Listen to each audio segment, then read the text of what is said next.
අයිබෝවන් වාසනාවන් මාගේ sister ඇකඩමි YouTube නාලිකාවට ඔයගොල්ලන් සියලු දෙනාම මම ධම්මත්න ආදරයෙන් භක්තියෙන් පිළිගන්නවා. ඉතින් මම අද සූදානම් වෙන්නේ ඔයගොල්ලන්ට පසුගිය වීඩියෝවේ දෙවෙනි අදියර part 2 ශීඝ්‍රතාවය පිළිබඳ පාඩමේ සාකච්ඡා කිරීමට. අද දවසේදී අපි බලමු මේ දුරකාල ප්‍රස්ථාරය ගැන. චලනය වන වස්තුවක චලනය වන වස්තුවක් වෙනවා. කාලය අනුව දුර වෙනස් වීම නිරූපණය කිරීම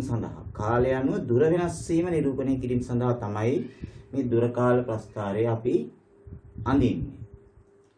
එතකොට හැබැයි මේකෙදී මේ ඒකාකාරී වේගයෙන් ගමන් කරන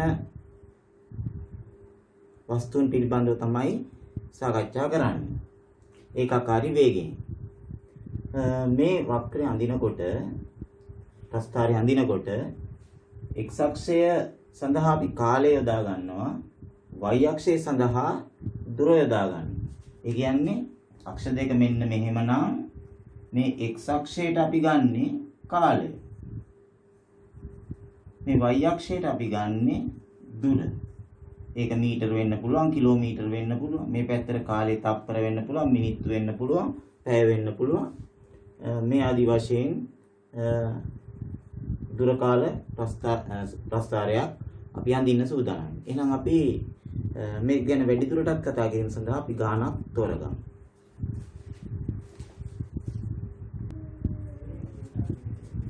අපි බලමු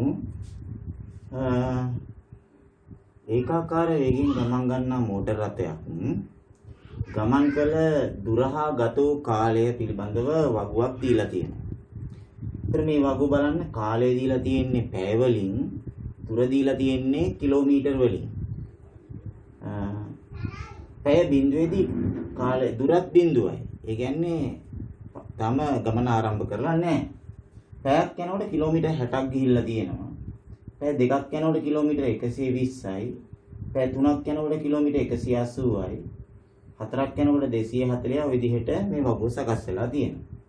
ඒතර අපි බලමු දැන් මේ වගුවේ තියෙන තොරතුරු මේ ඛණ්ඩාංක තලයේ ලකුණු කරන්න. ඒකෙදි මම අර කිව්ව විදිහට මේ x අක්ෂයට පැය අරන් තියෙනවා. y අක්ෂයට දුර අරන් තියෙනවා කිලෝමීටර වලින්. කාලය පැය වලින් අරන් තියෙනවා. කාලය පැය වලින්, දුර කිලෝමීටර වලින්. වගුවේ තියෙන විදිහටනේ. දැන් අපි පළවෙනි ඛණ්ඩාංකයේ බිඳුව මෙතන. ඊළඟට කාලය පැයේදී කිලෝමීටර් 60ක් ගමන් කරලා තියෙනවා. පැයේදී කිලෝමීටර් 60යි. මේ මෙතන ඛණ්ඩාංකයක් ලකුණු වෙනවා. ඊළඟට පැය දෙකේදී 120යි. පැය දෙකේදී 120යි. මෙතන ඛණ්ඩාංකයක් ලකුණු වෙනවා. ඊළඟට පැය තුනේදී 180යි. පැය තුනේදී දුර කිලෝමීටර් 180යි. මෙතන ඛණ්ඩාංකයක් ලකුණු වෙනවා. ඊළඟට පැය 4දී 240යි. 240යි. මෙතන ඛණ්ඩාංකයක් ලකුණු වෙනවා. ඊළඟට පැය 5දී 300යි. 5දී 300යි. මෙතන ඛණ්ඩාංකයක්. ඊළඟට පැය 6දී 360යි. අන්තිම එක 360යි. මේ විදිහට අපිට මේ සරල රේඛාවක මේ ඛණ්ඩාංග ටික පිහින්න බව පේනවා. දැන් අපි මේක යා කරමු.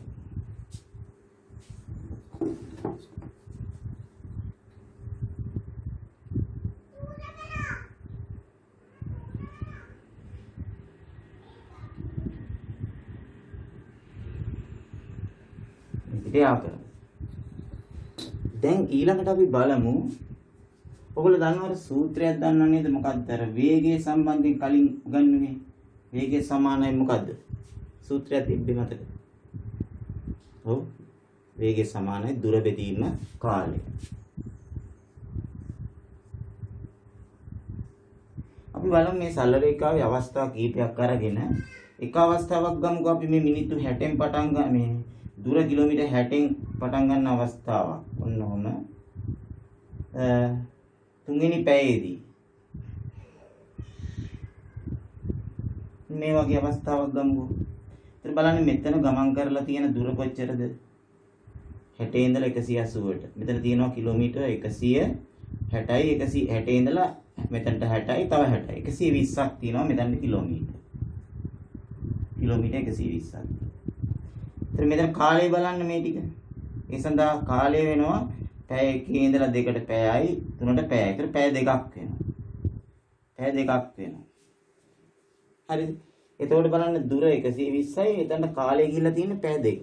එහෙනම් අපි බලමු එක අවස්ථාවකදී 120 දෙකෙන් බෙදුවාම එන්නේ 120යි කිලෝමීටර් බෙදීම පැය දෙක.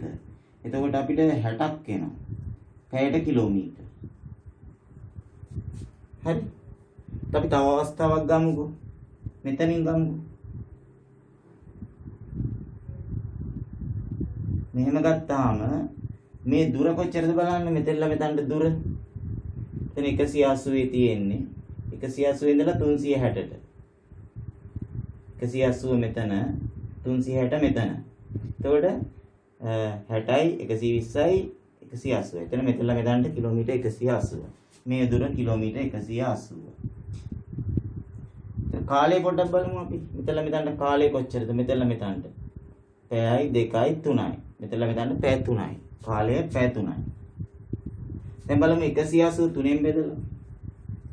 180 බෙදීම 3. 180යි කිලෝමීටර් පැය 3ෙන් බෙදුවාම ඒත් එන්නේ 60යි. පැයට කිලෝමීටර්. එතකොට සාමාන්‍ය සරල රේඛාවක අනුක්‍රමණය කියන්නේ y බෙදීම x නේ. අපි මේ y දුර x දුරෙන් බෙදුවේ. ඒ කියන්නේ අනුක්‍රමණය. අපිට මෙතනින් පොඩි සයතර මෙතනින් අනුක්‍රමණය ගත්තත් එන්නේ 60යි පැයට කිලෝමීටර් 60යි. ඒ කියන්නේ වේගය එන්නේ. අතනින් ගත්තත් එන්නේ වේගය 60යි. ඒ කියන්නේ පොඩි සම්බන්ධයක් තියෙනවා. දුරකාල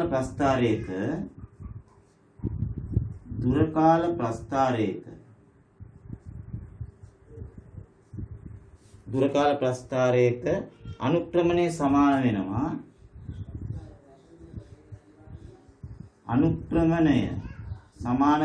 වස්තුවේ වේගයට. තේරුණාද?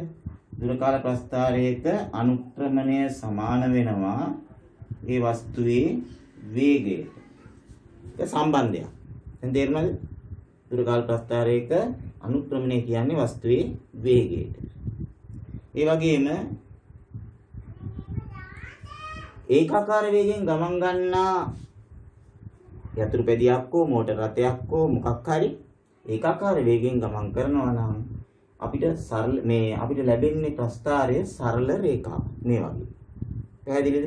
සරල රේඛාවක් තමයි ලැබෙන්නේ ඒකාකාර වේගයෙන් ගමන් ගන්නා වස්තුවක චලිතය නිරූපණය කිරීම සඳහා දුරකාල ප්‍රස්ථාරයක් ඇන්දොත් සරල රේඛාවක් ලැබේ. බලමු තව එකක්.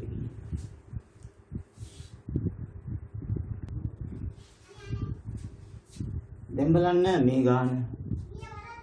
මේ ගානේ මෝටර රථයක් ඒකාකාර වේගයෙන් යන මෝටර රථයක් කාලය තප්පර වලිනුත් දුර මීටර වලිනුත් දීලා තියෙනවා. කාලය තප්පර දුර මීටර. ඒතර කාලය තප්පර බිඳුවේදී දුර බිඳුවයි කාලය තප්පර දෙකේදී දුර මීටර 6ක් ගිහිල්ලා තියෙනවා. කාලය තප්පර 4ක් යනකොට දුර මීටර 12ක් ගිහිල්ලා තියෙනවා. තප්පර 6ක් යනකොට මීටර 18යි ওই විදිහට අවසානට තප්පර 10ක් යනකොට මීටර 30ක් ගිහිල්ලා තියෙනවා. ඔය ආකාරයට. දැන් ඊට පස්සේ මේකේ අපිට පළවෙනි කොටසෙන් කියන්නේ දුර කාල ප්‍රස්ථාරය අඳින්න කියලා. ඒතර මම තෝරගෙන තියෙනවා x අක්ෂය වෙනුවට කාලය තප්පර වලින් ගත්තා.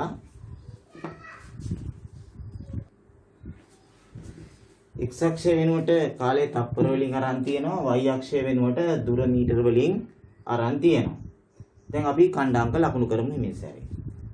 පළවෙනි කණ්ඩාංකයේ බිඳුව මෙතන ඊළඟට තප්පර 2ට මීටර 6ක් ගිහිල්ලා තියෙනවා.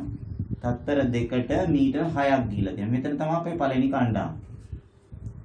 ඊළඟට තප්පර 4ක් යනකොට මීටර 12ක් ගිහිල්ලා තියෙනවා. තප්පර 4ේදී මීටර 12ක් ගිහිල්ලා තියෙනවා. මෙතන තමයි අපේ දෙවෙනි කණ්ඩාංකය. ඊළඟට තත්පර 6ේදී මීටර 18ක්. තත්පර 6ේදී මීටර 18ක්. මේ මෙතන තමයි අපේ ඊළඟ ඛණ්ඩාංකය. තත්පර 8ේදී මීටර 24ක්. තත්පර 8ේදී මීටර 24ක්. මෙතන තමයි අපේ ඊළඟ ඛණ්ඩාංකය. ඒ වගේම තත්පර 10ේදී මීටර 30ක්. තත්පර 10ේදී මීටර 30ක්. මේ මෙතන තමයි ඊළඟ ඛණ්ඩාංකය. දැන් බලන්න අපිට පේනවා සරල රේඛාවක් ලැබිලා තියෙනවානේ.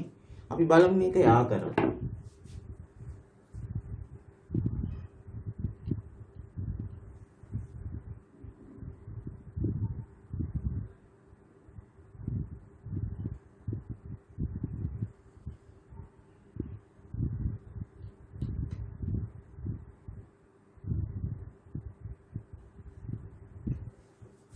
යා කරලා බලන්න. ඕගොල්ලන්ට ඔයගොල්ලන්ගේ කොටුල් පොතේ ඇඳාම හරියටම සරල රේඛාවක් ලැබෙයි. දැන් මේ දින බලන්න මම කිව්වා සරල රේඛාවක් ලැබෙන්නේ ඒකාකාර වේගයක් එහෙනම් මේ වස්තුවට තියෙන්නේ. අපෙන් අහනවා දෙවෙනි කොටසට මේකේ අනුක්‍රමණය කීයද? ඒතර අනුක්‍රමණය කියන්නේ අපි සාමාන්‍යයෙන් දැන් මේක මූල ලක්ෂ්‍ය හරහා යන හින්දා ප්‍රස්ථාරයේ සරල රේඛාවේ සමීකරණය y = mx විතරනේ ධනසි අන්තක්කණ්ඩයේ බිඳුවයිනේ. එතකොට මේකේ බලන්න අනුක්‍රමණය කියන්නේ m නේ. ඒ කියන්නේ y බෙදීම x. අර ඉස්සෙල්ලත් ගත්තේ අපි y දුර බෙදීම x දුර.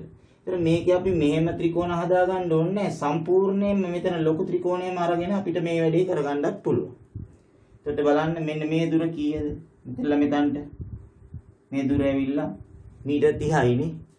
එතකොට මීටර් 30ක් එතන මුළු කාලය වෙනවා එතකොට x දුර වෙනවා 10ක්. 30 10න් බෙදුවම අනුක්‍රමණය වෙන්නේ 3යි එතකොට නේ. එහෙනම් මේකේ වේගය කියන්නේ අනුක්‍රමණය කියලා කිව්වනේ.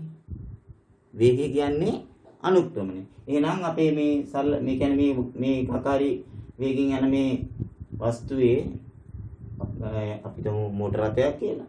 ඒතර මේකේ වේගය වෙන්නේ 3යි මීටර් තප්පර. තප්පරයට මීටර් 3යි. වේගය වෙන්නේ තප්පරයට මීටර් 3යි. ms-1. තප්පරයට මීටර් 3යි. වේගය වෙන්නේ තප්පරයට මීටර් 3යි. හරිද? ඒක ළමයි ඔයගොල්ලන්ට මෙහෙන් අරගත් මෙහෙම එකක් ඇඳගෙන ගන්නත් පුළුවන්. මේ බලන්න. ඒතර මේ දුර වෙන්නේ කොච්චරද? මේ දුර වෙන්නේ 12 ඉඳලා 24ට 12ක් තියෙනවානේ මීටර් 12යි. මීටර් 12යි. මේ කාලය කොච්චරද බලන්න 4 ඉඳලා 8 වෙනකොට කාලය 4 ඉඳලා 2යි 4යි නේ. කාලය තප්පර 4යි නේ. තප්පර 4යි. එතකොට 12 4ෙන් බෙදුවාම බලන්න ඒත් වෙනවනේ 3. ඒතර අපිට එහෙම එක තැනකින් මෙහෙම ගන්න පුළුවන්. නැත්නම් සම්පූර්ණයෙන්ම අපි මෙහෙම අරගත්තොත් y දුර x දුරෙන් බෙදලා ගන්නත් පුළුවන්. කොහොමවත් එන්නේ වේගය වෙන්නේ තප්පරයට මීටර 3යි. දැන් පැහැදිලිද? right.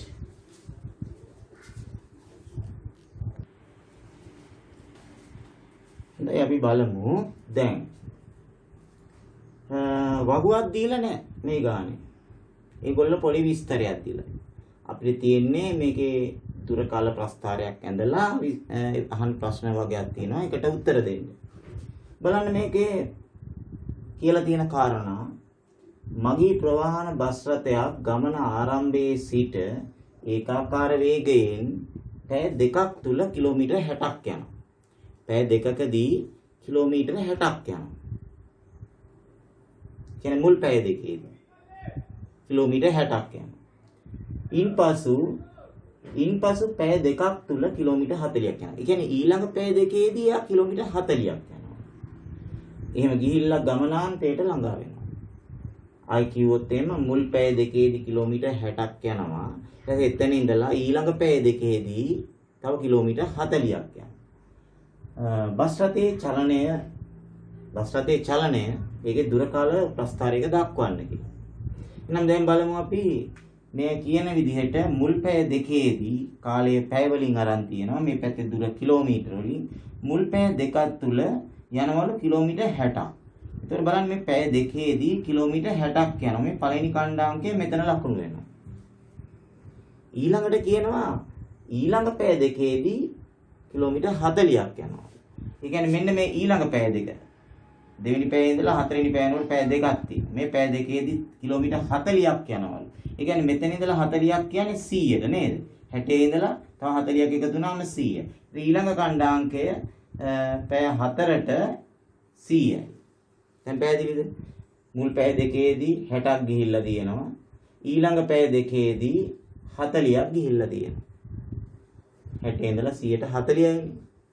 ඔය විදිහට අපිට දැන් දුර කාල ප්‍රස්ථාරය ඇඳ ගන්න පුළුවන්. හැබැයි මෙතනදී ළමයි බලන්නකෝ දැන් මෙතන තනි සරල රේඛාවක් එන්නේ නැහැ. මොකද හේතුව මුල් පැය දෙකේදී 60ක් ගිහිල්ලා ඊළඟ පැය දෙකේදී 40යි. දැන් අපිට මේක වෙන්නේ මේ විදිහට. මෙතෙල්ල මෙතනට ගමන මෙහෙම යන්නේ. ඊළඟට බලන්න මෙතන පොඩි එක තනි සරල රේඛාව නෙමෙයිනේ මේ. දැක්කද? සරල රේඛාව නෙමෙයි. දැන් පොඩි ඇන්ගල් එකක් එනවා මෙතනට. මෙන්න මේ විදිහට. ඔය විදිහට තමයි අපිට ලැබෙන්නේ. මෙතන පොඩ්ඩක් කැඩෙනවා මේ විදිහට. රයිට්. අපි මෙතනට A අකුර ගමුකෝ. මෙතනට B අකුර. AB ගමන ගැන ඊළඟ B වල ඉඳලා C ට තියෙන ගමන ගැන දැන් අපෙන් ප්‍රශ්න වගේක් අහනවා. ඒගොල්ලෝ අහනවා AB කියන දුර යන්න වේගය කොච්චරද කියලා. AB වේගය. AB වේගය. A වලින් ඉඳන් B ට යන වේගය. එතන සරල රේඛාවක් ඒ ටික. ඒතර ඒකාකාර වේගෙන් ගිහිල්ලා තියෙනවා. එහෙනම් අපිට මොකද කරන්න ඕනේ? අනුක්‍රමණය හෙව්වනම් හරියනේ වේගය ලැබෙනවානේ. ඒ කියන්නේ මේ y දුර x දුරෙන් බෙදෙනවා. මෙතනට තියෙන මෙන්න මේ දුර කොච්චරද? මේ දුර ඇවිල්ලා 60 කිලෝමීටර්නේ. ඒ කාලේ පැය 2යි නේද? පැය 2යිනේ කාලේ. එතකොට අපි කරන්න ඕනේ කිලෝමීටර් 60 බෙදනවා පැය 2කින්. උත්තරේ අපිට ලැබෙනවා 30යි. පැයට කිලෝමීටර්. පැයට කිලෝමීටර්.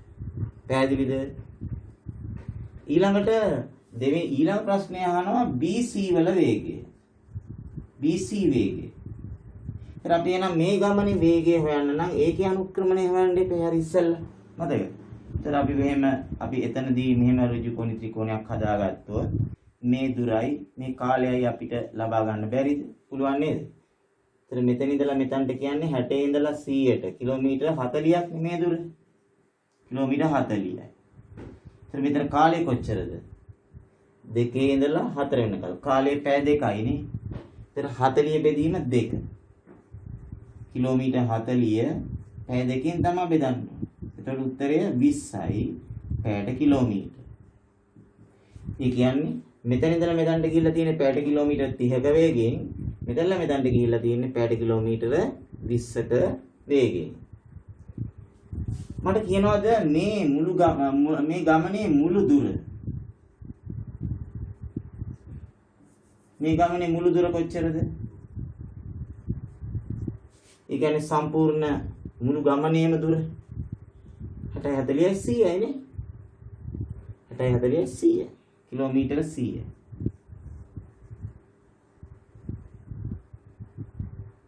මුළු කාලය කොච්චරද? මේ ගමන සඳහා ගත වූ මුළු කාලය පැය 2යි පැය 4යි.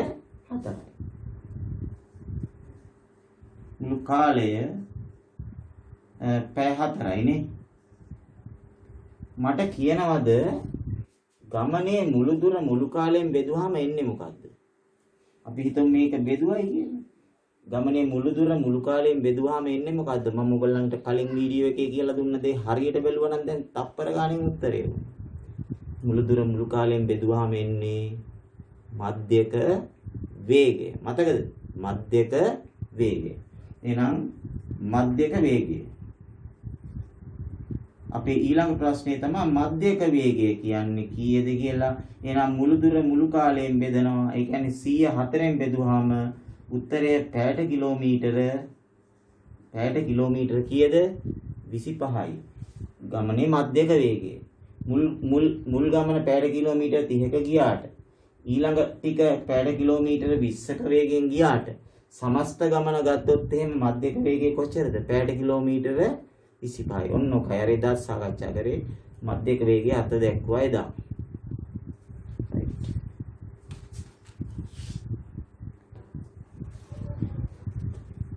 බලන්න මේ ගාන ඒගොල්ලෝ අපිට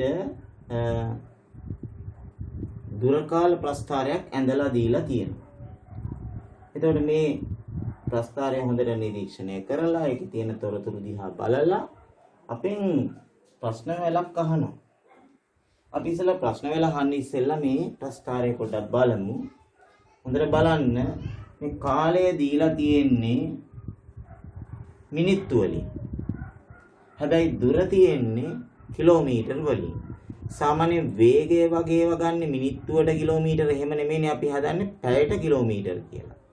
එතකොට හැබැයි දීලා තියෙන්නේ කාලය මිනිත්තු වලින් බව මතක තියාගන්න. බලන්න මෙතන සරල රේඛාවක්. මේ විදිහට තියෙන ඒ කියන්නේ මෙතන ඒකාකාර වේගයක් තියෙනවා. බලන්න මේ ටික මෙතනත් සරල රේඛාවක්. ඒකාකාර වේගයක් තියෙනවා. මෙතනත් මේ ටිකත් සරල රේඛාවක්. ඒකාකාර වේගයක් තියෙනවා. ඒතර මේ කොටස මොකද්ද? හොඳට බලන්න මේ කොටස මොකද්ද? මේ කොටස යනකොට මේ කිලෝමීටර් කියන්නේ දුරෙහි වෙනසක් වෙලා නැහැ නේද? දුර දෙකම තමයි. කිලෝමීටර් දෙකයි. මෙතෙන්දිත් දෙකයි, මෙතෙන්දිත් දෙකයි, මෙතෙන්දිත් දෙකයි, මෙතෙන්දිත් දෙකයි. ඒ කියන්නේ කාලය නම් ගිහිල්ලා තියෙනවා මිනිත්තු කීයක්ද? කාලය මිනිත්තු 5ක් ගිහිල්ලා තියෙනවා. හැබැයි දුර ගිහිල්ලා නැහැ. දුර දෙකම තමයි. ඒ කියන්නේ මෙයා නැවතිලා ඉඳලා තියෙනවා. බයිස්කලෙන් යතුරුපැදියන්නේ යතුරුපැදියේ මේ යන ගමනේදී එයා පොඩ්ඩක් කහට එකක් බොන්න වගේ කඩේක නැතිලා විනාඩි 5ක් හිටියයි කියමුකෝ අපි. ආන් ඒ වගේ නැවතිලා ඉඳලා තියෙනවා. ගිහි ගමනේදීලා නැහැ. එහෙනම් දැන් අපි බලමු ප්‍රශ්න. යතුරුපැදියේ ගමන් මගක් තමයි මේ තියෙන්නේ. පළවෙනි කොටසෙන් අහනවා ඔහු ගමන් කළ මුළු දුර කොච්චරද? එයා මේ ගමනාන්තේනේ අර තියෙන්නේ. D කියන්නේ ගමනාන්තය. එහෙනම් මෙයා ගිහිල්ලා තියෙන මුළු දුර කොච්චරද? එයා ගිහිල්ලා තියෙන්නේ ගමනාන්තය වෙනකොට කිලෝමීටර් කීයද? 6යි නේ. මුළු දුර වෙන්නේ කිලෝමීටර් 6යි. එතකොට මෙයාට මේ ගමන යන්න ගත වෙච්ච මුළු කාලය කොච්චරද? සම්පූර්ණයෙන්ම මේ ගමන D වෙත යනකොට එයාට ගිහිල්ලා තියෙන කාලය බැලුවාම කාලය මිනිත්තු කීයද? 40. කාලය මිනිත්තු 40. කාලය මිනිත්තු 40. මට කියන්නක චුට්ටක් අපිට ඕන වෙයි මේ ඉදිරි කොටස් හදනකොට මේ මිනිත්තු 40 පැය වලින් යන්නේ කොහොමද? මිනිත්තු 40 සමාන වෙන්නේ පැය වලින් ලිව්වොත් කොච්චරකටද? පැය කොච්චරකටද? මිනිත්තු 40. ඒ කියන්නේ පැය වලින් ලිව්වොත් අපි කොහොමද ලියන්නේ? 60න් 40යි. 60න් 40යි. හරිද? මිනිත්තු 40 කියන්නේ පැය වලින් ලිව්වොත් 60න් 40යි. මතක තියාගන්න. අපිට ඕන වෙනවා ඒක. ඊළඟට තුන්වෙනි කොටසෙන් අහනවා ඔහු ගමනේදී නැවතී සිටි කාලය. එයා නැවතිලා හිටපු කාලය අහනවා. දැන් අපි තේරුම් ගන්න ඕනේ දැන් ඒගොල්ලෝ අපිට පෙන්නන්නේ නැහැ නේ මේ මෙතන තමයි නැවතිලා තියෙන්නේ කියලා. අපි දැන් හොඳටම දන්නවා 100ට 200ක් දන්නවා. මේ දුර කාල ප්‍රස්ථාරයක මේ වගේ තිබ්බොත් අපි දන්නවා එතන නැවතිලා ඉඳලා තියෙන්නේ කියලා. දැන් පැහැදිලිද? මතක තියාගන්න පුළුවන් නේද චූටි කාරණේ? රයිට්. එයා නැවතිලා ඉඳපු කාලය මිනිත්තු කීයද? 10 ඉඳලා 15 නේ. මිනිත්තු 5යි. මිනිත්තු 5යි. ඊළඟට අහනවා OA වේගය. ඒ කියන්නේ O වල ඉඳලා A ට යනකොට එයාගේ වේගය අහනවා. අපි දන්නවා වේගය හොයන්න දැන් මේ වගේ දැන් ගණන් තුනක් විතර හැදුවානේ. මේ හතරවෙනි ගානනේ. එතකොට අපි දන්නවා OA වේගය හොයන්න මෙන්න මේ දුර මේ කාලයෙන් බෙදන්න. ඒතර දුර වෙන්නේ කොච්චරද? කිලෝමීටර් 2යිනේ. කිලෝමීටර් 2යිනේ. ඒතර කාලය වෙන්නේ මිනිත්තු 10යිනේ. එහෙනම් මතක තියාගන්න වේගය දුර බෙදීම කාලය දුර වෙන්නේ කිලෝමීටර් 2යි. මේක බෙදන්න ඕනේ කාලය මිනිත්තු 10න්. ඒතර මෙතන කිලෝමීටර් මිනිත්තු වලින් බෙදලා හරියන්නේ නැහනේ. එහෙනම් මම බෙදීම ලකුණ දානවා. මිනිත්තු 10යි කොහොමද පැය වලින් ලියන්නේ? 60න් 10යි කියලා මම අර කිව්වා නේද? මිනිත්තු 40 මෙහෙම පැය වලින් ලියනවා නම් මිනිත්තු 10 මෙහෙම ලියන්න ඕනේ පැය වලින්. ඊට පස්සේ අපිට පුළුවනි මේකේ උඩයට මාරු කරගන්න. 2 2 කිලෝමීටර් ගුණ කිරීම කරලා මේකේ උඩයට මාරු කරනවා. 10න් 60යි. නේද? 10න් 60යි. හරිද? එතකොට බිඳුවට බිඳුව කැපෙනවා. දෙවරක් 6 කීයද? 12යි. ඒතර බෙදුවේ එච්චරිනේ බෙදුවේ කියන්නේ පැයට කිලෝමීටර එනවා. ඒ කිලෝමීටර h ඍණ 1. බෙදනකොට මේ h අකුර යට යනවනේ. ඒ කියන්නේ h ඍණ 1 වෙනවා. ඒතර වේගය වෙන්නේ කොච්චරද? පැයට කිලෝමීටර 12යි. මෙන්න මෙතන මේ ගමනේ වේගය පැයට කිලෝමීටර 12යි. මෙන්න මේ කාරණේ හොඳට මතක තියාගන්න. මිනිත්තු වලින් දීලා තියෙන්නේ අපි ඒක පැය වලින් ලියාගත්තු කාරණේ. ඒතර බෙදන්නේ ඉරක් ගහලා යටින් බෙදුවේ නෑ 60න් 10න් යටින් බෙදන්න බෑ. ඒකින්ද අපි බෙදීම ලකුණ එතනදී පාවිච්චි කරා. ඊළඟට අහනවා BC වේගය. BC වේගය කියන්නේ මෙන්න මේ වේගය. එහෙනම් අපිටත් එතනදී මෙන්න මේ වගේ මේ දුරයි මේ කාලයයි හොයාගන්න ඕනේ නේ. මේ දුර වෙන්නේ කොච්චරද? 2 ඉඳලා 4ට කිලෝමීටර් 2යි. කාලය වෙන්නේ මෙතන ඉඳලා මෙතනට. මිනිත්තු කීයද? 15 20 25. කියන්නේ මිනිත්තු 10ක් තියෙනවා. මිනිත්තු 10යි. එහෙනම් බලන්න ඒකත් මිනිත්තු 10යි දුර කිලෝමීටර් 2මයි. මේ උත්තරෙමයි එන්නේ. එහෙනම් මේකමයි ගාන නේද? කිලෝමීටර් 2 බෙදන්න තියෙන්නේ මිනිත්තු 10න් කියන්නේ 60න් 10න්. ඒතර අපි මේකේ උඩයට මාරු කරලා අර ඉස්සෙල්ලා විදිහටම 2 ගුණ කිරීම 10න් 60 උත්තරය 12යි පැයට කිලෝමීටර්. ඒ කියන්නේ අර ගානමයි එතන හදන්න උනේ. ඉතින් හදන්න උනා නෙමෙයි දැන් මේ වගේ ගණන් දුන්නාම හදන්න ඕනේ. ඒ ගානම උනාට ආයෙත් සැරයක් හදන්න ඕනේ. පැහැදිලිද? ඊළඟට CD වේගය අන්තිමේටම තියෙනවා. එතනත් අපි බලමු මේ විදිහට. මේ දුර කොච්චරද බලන්න. ඒ දුර ඇවිල්ලා 4 ඉඳලා 6ට නේ කිලෝමීටර් 2යි. කාලය කොච්චරද? මෙතනලා මෙතනට. ඒ කියන්නේ මෙතනලා මෙතනට 25 ඉඳලා 5යි 10යි 15යි. 5යි 10යි 15යි මිනිත්තු 15යි. මිනිත්තු 15. ඒතර අපි කිලෝමීටර් 2 බෙදන්න ඕනේ මිනිත්තු 15. වේගය සමානයි දුර බෙදීම කාලය. ඒතර කිලෝමීටර් 2 බෙදන්න ඕනේ මිනිත්තු 15. මිනිත්තු 15 අපි ලියන්න ඕනේ පැය වලින් 60න් 15යි කියලා. 15 1යි 15 4යි. ඊට පස්සේ අපිට පුළුවන් 2 ගුණ කිරීම කරලා මේ දැන් 4න් එකනේ කැපුවාම අපිට පුළුවන් 1න් 4යි කියලා ගන්න. නේද? 1න් 4යි කියලා ගන්න. අතනත් කපන්න තිබ්බා මම කැපුවේ නැහැ බිඳුවට බිඳුව. හරි? රයිට්. දෙවරක් 4 උත්තරේ 8යි පැයට කිලෝමීටර. පැයට කිලෝමීටර 8. දැන් බලන්න වේගය මේ වේගයත් 12යි මේ වේගයත් 12යි මෙතන වේගය ආවි පැයට කිලෝමීටර 8යි. ඒක ට්‍රැෆික් එකට ආවෙ නැති. ඒකනේ වේගය අඩුවෙන් ගිහලා තියෙන්නේ. අනිත් එක පැයට කිලෝමීටර් 8ක් වේගයෙන් යයි අතුරු පැදියන්නේ. එහෙනම් ඉතින් බඩ ගාගෙන වගේ කියලා තින්නේ නේ. හා.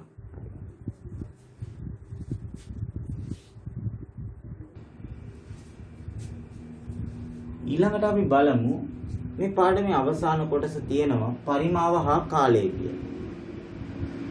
පරිමාව කාලයත් එක්ක සම්බන්ධ කරලා අර දැන් මම මෙතන මේ ඝන වස්තු දෙකක් ඇඳලා තියෙනවා ඝනක දෙකක්. එකක් කුඩාම කුඩා ඝනකයක්. අනිත් එක ලොකු ඝනකයක්. මේ ඝනකයේ දිග පළල උස තුනම සෙන්ටිමීටරේ සෙන්ටිමීටරේ සෙන්ටිමීටරේ. මේක තව මම කුඩා කරලා අඳින්න ඕනේ ඔයගොල්ලන්ට පේන්නේ නැතිද චුට්ටක් ලොකු කරලා අඳින්න. මේක මම මීට වඩා ලොකුවට අඳින්න ඕනේ. මොකද දිගත් මීටරේ පළලත් මීටරේ උසත් මීටරේ. අපිටම ගෙදර වතුර ටැංකිය. ඔයගොල්ලන්ගේ ගෙදර තියෙන අර උඩින් හයි කරලා තියෙන වතුර ටැංකිය සිමෙන්තියෙන් බැඳපු වතුර ටැංකිය කියලා හිතන්න. ඒක මීටරයක් දිගයි මීටරයක් පළලයි මීටරයක් උසයි. අපි බලමු මේකේ පරිමාව හොයන්නේ සාමාන්‍යයෙන් ඝන මේ වගේ ඝනකයක ඝනකාභයක දිග පළල උස ගුණ කරලානේ.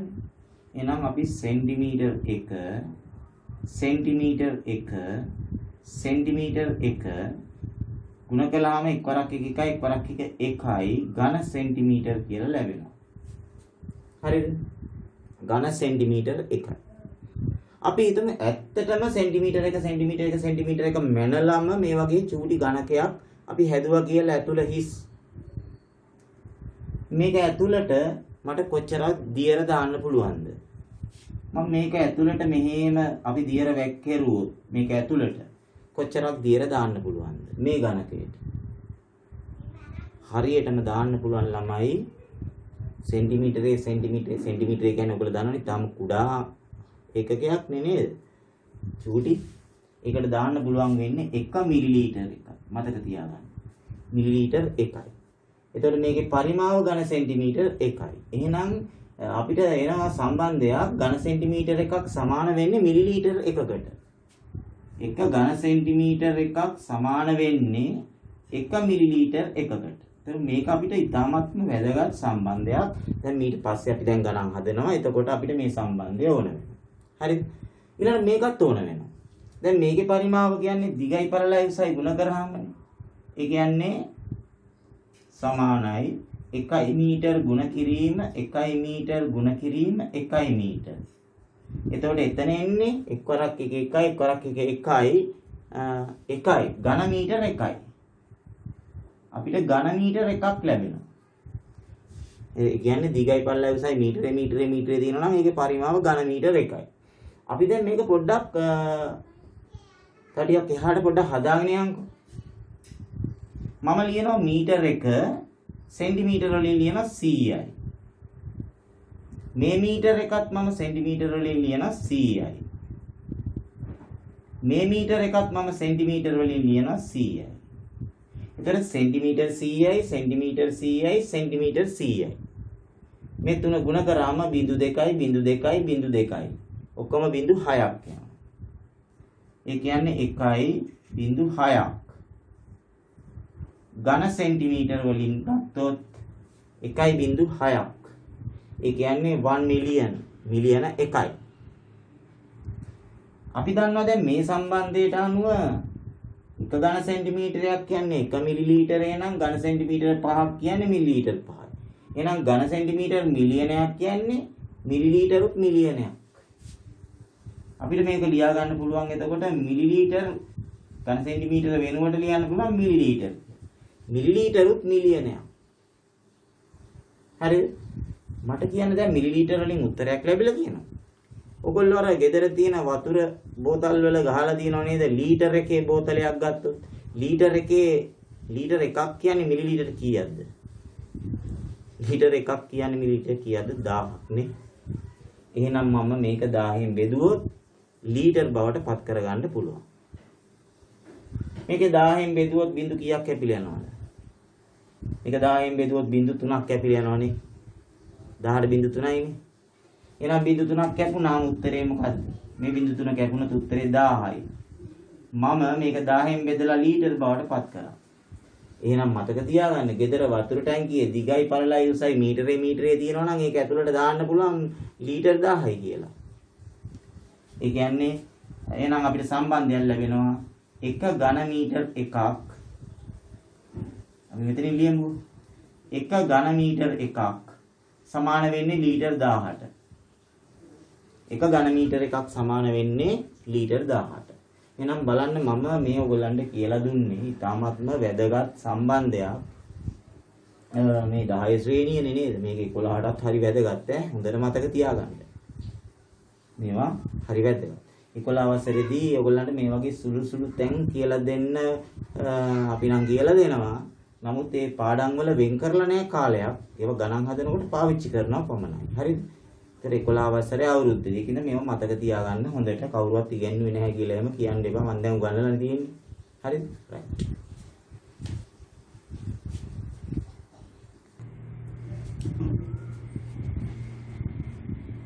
ඔව්. ඒකාකාර වේගයෙන් ජලය ගලා එන කරාමයකින් අපි ටැප් එකක් ඇරලා බලාගෙන හිටියාම වතුර එක වේගයෙන් වැටෙනවා වගේ තමයි අපිට පේන්නේ නේ. කරාමයකින් මිනිත්තු 20කදී ජලය ලීටර් 1000ක් පිට වේ. ඒ කියන්නේ අපි අපේ ටැංකියට ලීටර් 1000ක ධාරිතාවයක් තියෙන ටැංකියකට මේ කියන කරාමයෙන් වතුර පිරෙව්වොත් ලීටර් 1000 පිරෙන්න මිනිත්තු 20ක් යනවා. එම කරාමයෙන් ජලය ගලා එන ශීඝ්‍රතාවයෙන් අපේ පාඩමේ මාතෘකාවක්. ඒතර මම එදා කිව්වේ මොකද ශීඝ්‍රතාවයේ මනින්නේ කොහොමද? මිනිත්තුවට එහෙම නැත්නම් තත්පරයට, එහෙම නැත්නම් පැයට එකකට, එක තත්පරයකට, එක මිනිත්තුවකට, එක පැයකට ඒ විදිහට. මෙතනදී බලන්න මිනිත්තු 20කදී ලීටර් 1000ක් යනවා. මිනිත්තු 20කදී ලීටර් 1000ක් මේ කරාමෙන් එනවලු පිට වෙනවලු.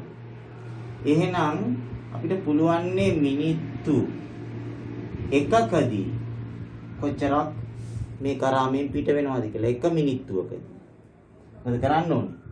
1000 20ෙන් බෙදන්න ඕනේ.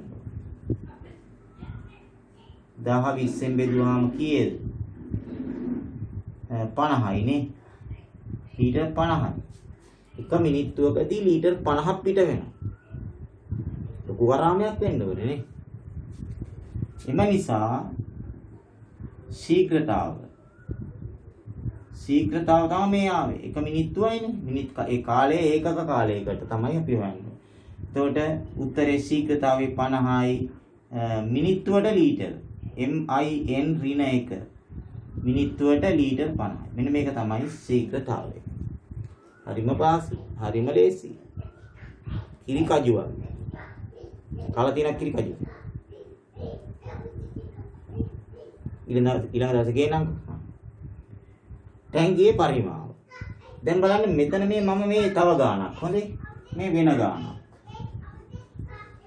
මෙතන ටැංකියක් ඇඳලා තියෙනවා. මේ ටැංකිය ඇවිල්ලා අර මං කිව්වා මීටරේ ටැංකියට වඩා ලොකුයි වගේ.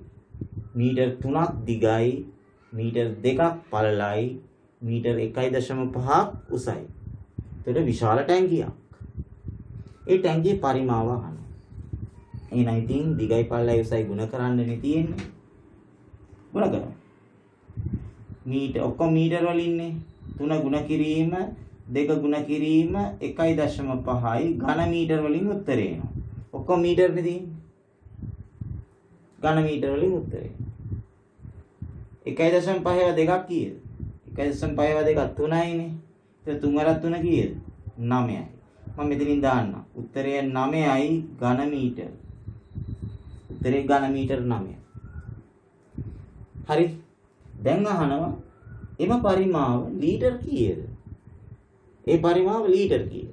මම ඉස්සෙල්ලා ඔයගොල්ලන්ට කියලා දුන්නා මොකද්ද? එක ඝන මීටරයකට අර ගෙදර තියෙන වතුර ටැංකියට මං කියන්නේ මීටරේ ඝන මීටරේ වතුර ටැංකියට ලීටර් කීයද දාන්න පුළුවන්ද? 1000යි කිව්වනේ. මතකද? එහෙනම් එක ඝන මීටරයකට ලීටර් 1000යි නම් ඝන මීටර 9ක් තියෙනවා. උත්තරය 9000යි. එක ඝන මීටරයකට 1000යිනේ 9කට 9000යි. ලීටර් 9000ක් තමයි ඒ කියන්නේ 9000න් ගුණ කරාම 9000යි. ඊළඟට කියනවා මිනිත්තුවට ලීටර් 300ක එක මිනිත්තුවට ලීටර් 300ක් වැටෙන විදිහට ශීඝ්‍රතාවයකින් ජලය ගලන නලයකින් එම ටැංකිය පිරෙව්වොත් මේ ටැංකිය දැන් පුරවන්නේ අපි මිනිත්තුවට ලීටර් 300ක ශීඝ්‍රතාවයකින් ජලය ගලා එන නලයකින්. ලොකු නලයක්. පිරවීමට ගතවන කාලය අහනවා. මේකේ තේරුම මොකද්ද? මිනිත්තු එකකදී ලීටර් 300ක් වැටෙනවානේ. එහෙනම් මේ ලීටර් 9000 පිරවෙන්න කාලය හොයන්න මොකද කරන්න ඕනේ? 9000 බෙදනවා කීයෙන්ද? 300. එතන ඉඩමදි වගේ මම මෙතන ලියන්න. 9000 බෙදනවා 300. බිංදු දෙකට බිංදු දෙක කැපෙනවා. 93න් බෙදුවාම 30යි. මොනවද? ඒකක මොනවද? කාලේ මොනවලින් දෙන්නේ? කාලේ ඉන්නේ මිනිත්තු වලින්. උත්තරය මිනිත්තු 30යි. මිනිත්තු 30යි. ඒ කියන්නේ පැය භාගයක් යනවා මේ ටැංකිය පිරෙන්න. මෙච්චර මිනිත්තුවල ලීටර් 300ක ශීඝ්‍රතාවයක් යන නලයකින් අර ලීටර් 9000ක ධාරිතාවයක් තියෙන ටැංකිය පුරවන්න මිනිත්තු 30ක් යනවා. පැහැදිලිද? ගණන් දෙකක් හැදුවා මෙතන තියෙනවානේ. රයිට්. මේ ඔක්කොම අභ්‍යාස මාලාවේ ගණන්.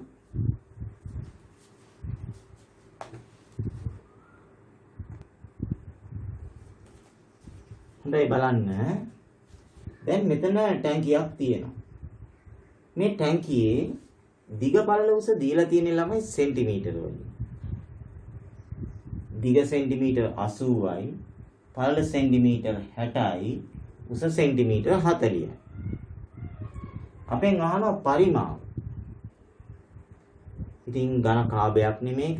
අපි දිගයි පළලයි උසයි ගුණ කරලා අපිට පුළුවන් පරිමාව ගන්න. මෙතන අහන්නේ නැහැ ඝන සෙන්ටිමීටර වලින් දෙන්නද ඝන මීටර වලින් දෙන්නද එහෙම කියලා අහන්නේ නැති ඉඳ අපි මේ තියෙන විදිහේ 3ම සෙන්ටිමීටරනේ. එහෙනම් කිසි ප්‍රශ්නයක් නැහැ. අපි 80යි 60යි 40යි මේ තුන ගුණ කරලා ඒකක ලබා දෙනවා ඝන සෙන්ටිමීටර වලින් ඒකක ලබා දෙනවා. කීයක් එනවා? අනිවාර්යෙන් බිංදු 3ක් එනවානේ. 6 වරක් 8 වරක් 6 48යි 48 4ෙන් ගුණ කරන්න ඕන.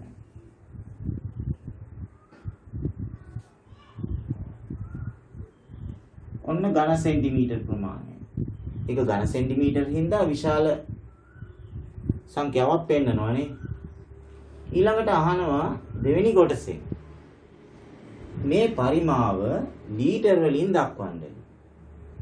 දැන් මේ පරිමාව ලීටර් වලින්. අපි දන්නවා නේද අර ඉස්සෙල්ලා මම පටන් ගන්නකොට කිව්වේ අර මේ එක ඝන සෙන්ටිමීටරයක් කියන්නේ මිලිලීටර් කීයද? එක ඝන සෙන්ටිමීටරයක් කියන්නේ මිලිලීටර් 1යිනේ.